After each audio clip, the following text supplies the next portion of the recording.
Selamat pagi Taruna, bertemu kembali dengan saya dalam materi komunikasi isyarat. Dan pada kali ini kita akan membahas tentang prosedur darurat ya. Apa sih definisi daripada prosedur darurat? Yaitu tata cara ataupun pedoman kerja dalam menanggulangi suatu keadaan darurat dengan maksud untuk mencegah ataupun mengurangi kerugian lebih lanjut atau semakin besar. Nah, itu tadi adalah definisi daripada prosedur darurat. Apa itu tujuannya?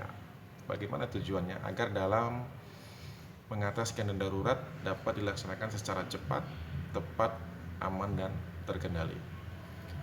Yang pertama adalah sijil darurat ataupun master list ya.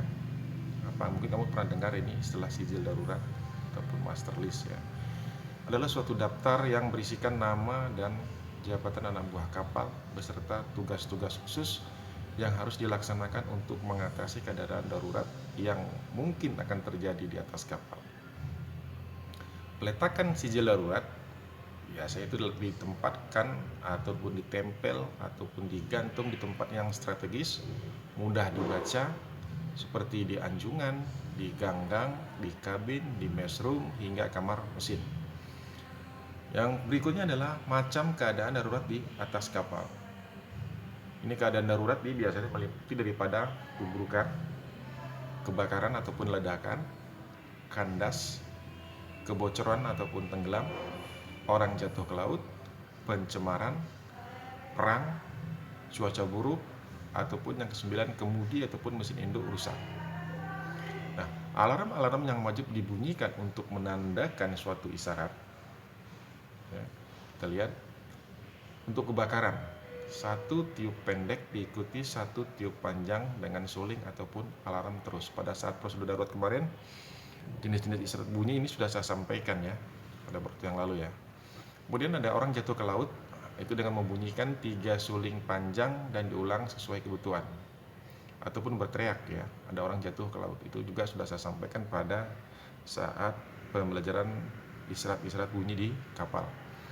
Kemudian meninggalkan kapal, 7 tiup pendek diikuti 1 tiup panjang dengan suling ataupun alarm secara terus-menerus. Kemudian untuk kapal kandas bagaimana? Lonceng jangkar dibunyikan terus-menerus disusul dengan gong di buritan bila panjang kapal lebih daripada 100 meter ya. Lalu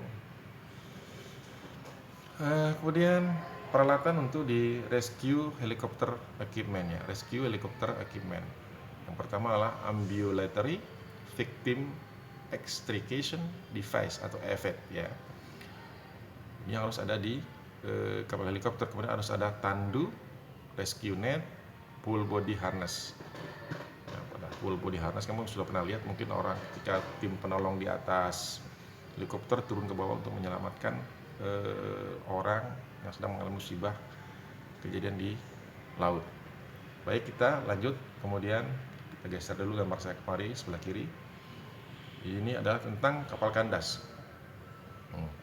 Tanda-tanda kapal kandas. Ya, itu kapal kandas pada umumnya didahului dengan tanda-tanda putaran baling-baling terasa berat, nyeret dia gitu ya kan. Kemudian asap di cerobong mendadak menghitam, badan kapal bergerak dan kecepatan kapal berubah kemudian berhenti mendadak. Ya. Kemudian sosok benda dan penerangan yang harus diperhatikan dalam keadaan darurat kapal kandas adalah 3 bola labuh warna hitam. Itu dinaikkan di atas tiangnya. Ini diajarkan mungkin di P2TL kalian sudah diajarkan. 3 bola labuh warna hitam itu menandakan berarti kapal tersebut mengalami keadaan darurat kapal kandas.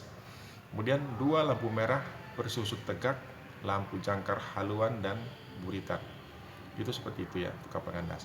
Dan tindakan yang harus dilakukan pada keadaan darurat kapal kandas. Apa yang mesti kita lakukan? Yang pertama adalah stop mesin ataupun bunyikan alarm. Seperti ini alarm darurat ya. Kemudian nahoda dan kamar mesin diberitahu. PHF standby pada channel 16.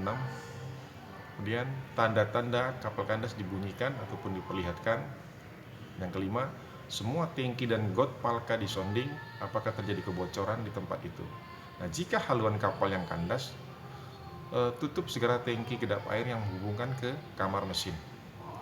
Yang keenam, adakan perumahan kedalaman perairan. Maksudnya itu ada sondingan ya, kedalaman perairan, bisa dengan sounding tali ya, ataupun dengan echo sounder. Bandingkan antara derap kapal dengan kedalaman pada saat itu ya. Yang ketujuh, pelajari dan perhitungkan pasang surut, jenis dan bentuk dasar perairan. Jadi jangan panik ya, kapal kandas jangan panik ya. Kemudian jika diperlukan, lego jangkar buritan untuk menjaga buritan kapal agar tidak hanyut ke daratan. Nah, jika tidak terjadi kebocoran, apungkan kapal dengan cara membuang air balas ataupun muatan air dan sebagainya.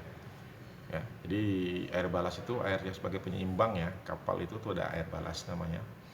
Itu bisa dibuang ya, agar kapal itu tetap ringan dan mengapung. Nah, jika upaya yang dilakukan tersebut di atas dan ada kemungkinan akan timbul bahaya yang lebih besar lagi, maka meminta bantuan kapal lain yang ada ataupun kapal tunda. Itu dengan memakai isyarat tadi ya, marah bahaya ya, mengenai keadaan kapal kita, nama kapal kita, kemudian posisi kapal kita, kita mengalami kapal kandas, kemudian jenis pertolongan apa yang diperlukan, apa kita perlu takbut untuk kapal penarik atau takbut, ataupun hal-hal lain yang diperlukan. Demikian yang bisa saya sampaikan tentang hari ini, yaitu prosedur darurat ya. Mudah-mudahan ini bermanfaat. Sebagaimana biasa, tugas kalian adalah silakan kalian simak materi hari ini, kemudian cermati, dicatat, dan kirimkan tugas siswa kalian ke Google Classroom. Selamat pagi, semoga bermanfaat. Sampai jumpa, ketemu di waktu yang akan datang. Bye-bye.